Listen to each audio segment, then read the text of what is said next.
नमस्कार, ये आकाशवाणी चंडीगढ़ है। अब आप निधि मुंजाल से प्रादेशिक समाचार सुनिए।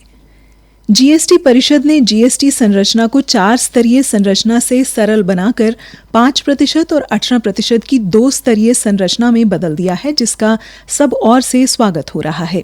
इन सुधारों में कई क्षेत्रों में वस्तुओं पर लगने वाले जीएसटी की दरें कम हो गई हैं। इसमें होटल व रेस्तरां उद्योग भी शामिल हैं। पंचकुला में कई होटल के मालिक वीके सूद ने कहा कि इससे होटल उद्योग को बहुत लाभ होगा और लोगों की भी पैसे की बचत होगी।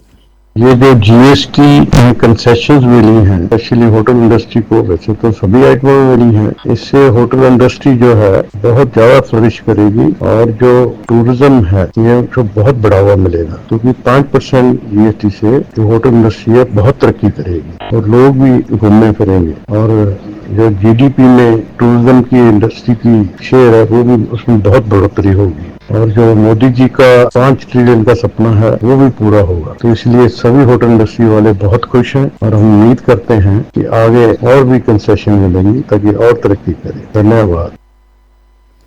जीएसटी की नई दरें इस महीने की 22 तारीख से लागू होंगी।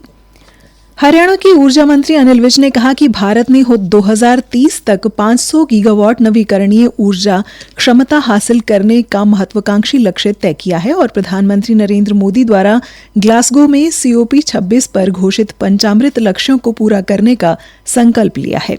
उन्होंने कहा कि इनमें 2030 तक 500 गीगावाट गैर जीवाश्म क्षमता हासिल करना, ऊर्जा की 50% जरूरतें नवीकरणीय स्रोतों से पूरी करना और 1 बिलियन टन कार्बन उत्सर्जन घटाना, 2005 के स्तर से कार्बन तीव्रता 45% तक कम करना और 2070 तक नेट जीरो उत्सर्जन प्राप्त करना शामिल है। श्री विज ने कहा कि प्रधानमंत्री नरेंद्र मोदी ने 2047 तक भारत को विकसित राष्ट्र बनाने का संकल्प रखा है।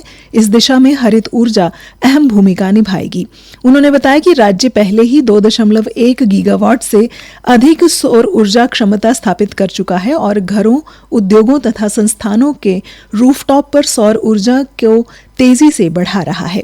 उन्होंने कहा कि पीएम कुसुम योजना के तहत 1,65,000 से अधिक सोलर सिंचाई पंप वितरित किए गए हैं, जिससे किसानों को लागत कम करने और उत्सर्जन घटाने में मदद मिली है।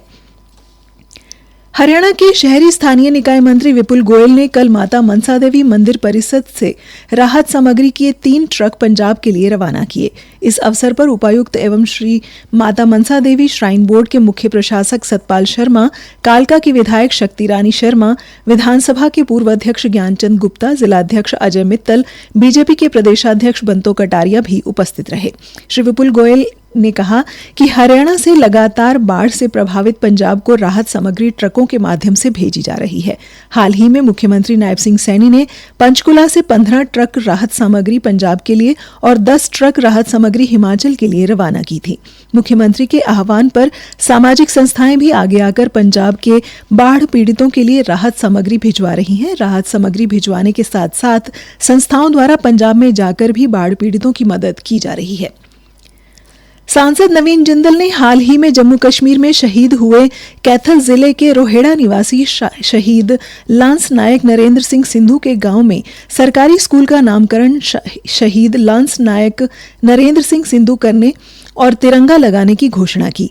सांसद ने कल कैथल के गांव रोहेड़ा में शहीद नरेंद्र सिंह सिंधु के परिवार से संवेदना व्यक्त करने के बाद ये घोषणा की। इसके उपरांत उन्होंने गांव के स्टेडियम में 5 लाख रुपए की लागत पर एक आधुनिक जिम स्थापित करने और तिरंगा लगाने की घोषणा की। अखिल भारतीय तकनीकी शिक्षा परिषद के पूर्व सदस्य सचिव प्रोफेसर राजीव कुमार ने जेसी बोस विज्ञान एवं प्रौद्योगिकी विश्वविद्यालय YMCA फरीदाबाद के 8वें कुलगुरु के रूप में पदभार ग्रहण किया है। ये नियुक्ति हरियाणा राजभवन चंडीगढ़ से जारी अधिसूचना के तहत राज्यपाल एवं विश्वविद्यालय के कुलाधिपति प्रोफेसर असीम कुमार घोष द्वारा 3 वर्ष की अवधि के लिए की गई है। उन्होंने प्रोफेसर सुशील कुमार तोमर का स्थान लिया है, जो 22 फरवरी 2022 से विश्वविद्यालय के कुलगुरु पद पर कार्यरत थे। इसी के साथ ये समाचार बुलेटिन समाप्त हुआ। नमस्कार।